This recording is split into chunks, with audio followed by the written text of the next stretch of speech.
Как якутяне спасаются от жары? При знойной погоде люди стремятся окунуться в холодный водоем, пьют ледяную жидкость, носят минимальное количество одежды. Но мало кто знает, как высокая температура может повлиять на организм человека и как охладиться без риска для здоровья. Конечно, это сильно очень отражается на весь организм человека. В первую очередь, конечно, это на сердечно-сосудистую систему.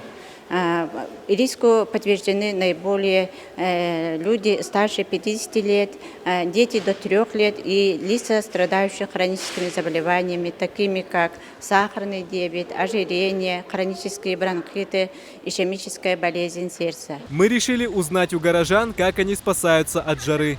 Никак, я не знаю.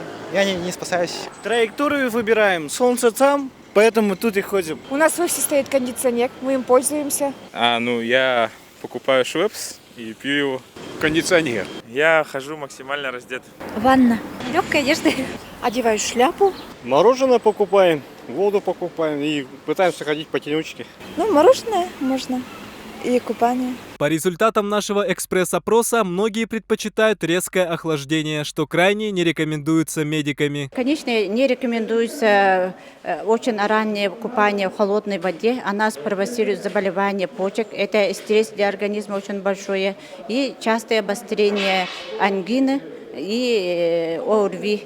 Особенно в летнем времени человек, когда неправильно использует даже кондиционеры, питье очень холодной воды, обязательно принимайте кипяченую воду, именно комнатной температуры, не ледяную воду, чтобы не спровоцировать обострение ангин. Доктора советуют купаться только в проверенных официальных водоемах, носить легкую одежду из натуральных тканей и обязательно головной убор. Не рекомендуется находиться на солнцепёке с 11 до 16 часов. При получении теплового удара необходимо отнести пострадавшего в прохладное помещение, дать кипяченую воду и вызвать скорую помощь. Виталий Прокопьев, Айсен Попов, Якутск ТВ.